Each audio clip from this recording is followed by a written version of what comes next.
E imagina só a cena. Você constrói uma carreira de sucesso ombro a ombro com seu parceiro de maior confiança. E, de repente, para salvar tudo, precisa demitir essa pessoa. Hoje a gente vai fundo no dilema de um criador que passou exatamente por isso. Uma situação em que a imagem pública e a lealdade, sabe, bateram de frente com tudo. Pois é, essa pergunta deixou uma comunidade online inteira de cabelo em pé. Afinal, por que alguém faria isso? Para a gente entender uma decisão tão drástica, a gente precisa olhar de perto os detalhes de uma parceria que, por fora, parecia perfeita, mas que no fundo escondia um ponto fraco, um ponto fatal. Então, tudo começa aqui. Um youtuber de carro super popular e o mecânico dele, que era o braço direito, a dupla por trás de um canal de sucesso, de repente anunciam o fim da parceria. A notícia, claro, caiu como uma bomba e na mesma hora a internet começou a especular. A primeira atitude do criador foi tentar controlar a narrativa. Ele já chegou negando qualquer tipo de treta pessoal. Como diz aí na frase, ele deixou claro que o problema era muito mais fundo, mais complexo do que uma simples discussão de trabalho. E aqui está o pulo do gato, o ponto central de toda essa confusão. O problema não era pessoal, era profissional. O criador trabalhava com uma ideia fixa na cabeça. Na internet, a percepção do público não é só importante, ela é a realidade. Ponto final. E para entender o tamanho dessa pressão, a gente precisa olhar para o motor que financiava o canal, que era, ao mesmo tempo, o seu maior ponto fraco, a regra dos sorteios. Esse modelo de sorteio, em que a galera financia os projetos para ter a chance de ganhar o carro, depende de uma única coisa: confiança. Confiança total. Qualquer suspeita, a menor que fosse, de que tinha algo errado, podia destruir o canal da noite para o dia. E foi para proteger essa confiança que ele criou uma regra de ouro, uma linha que ele jurou para si mesmo que nunca ia cruzar, porque ele sabia que ali seria a sua ruína. Essa frase aqui resume o pesadelo do criador. Pensa bem, não ia adiantar nada o sorteio ser 100% honesto. Se um amigo, um parente ganhasse, a história de que era golpe ia se espalhar feito fogo, muito mais rápido que a verdade. E aí, já era. Anos de trabalho jogados fora. E esse medo todo não era só teoria, não. Vinha de uma experiência real, uma coisa que aconteceu no passado e que assombrava ele até hoje. O caso do Mustang.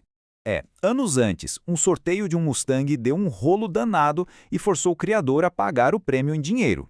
Ele resolveu tudo certinho, foi justo com o ganhador, mas a memória do público, a gente sabe como é seletiva.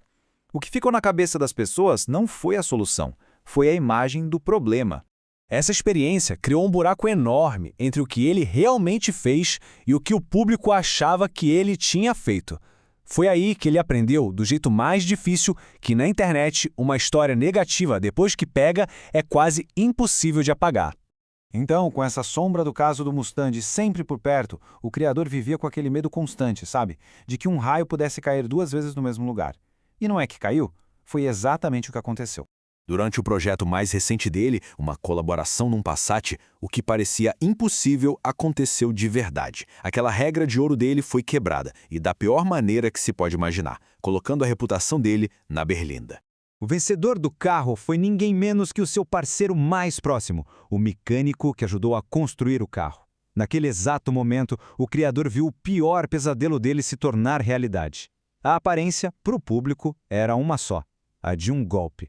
Não tinha como fugir. A ficha caiu na hora. Ele percebeu que estava num pesadelo de relações públicas. Ele acreditava que não importava qual fosse a verdade, a aparência de um esquema, de uma marmelada, era simplesmente inescapável. Isso deixou ele numa encruzilhada. Ele podia ser leal ao parceiro e correr o risco de ver a própria reputação ir para o lixo ou sacrificar a parceria para proteger tudo que ele construiu.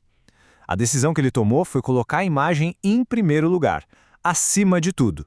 A lógica dele foi a seguinte: ele não podia mais filmar na oficina. Não podia mais ser associado profissionalmente ao mecânico. Por quê? Porque na cabeça dele isso ia manchar para sempre a sua imagem e destruir a confiança que ele levou anos e anos para construir.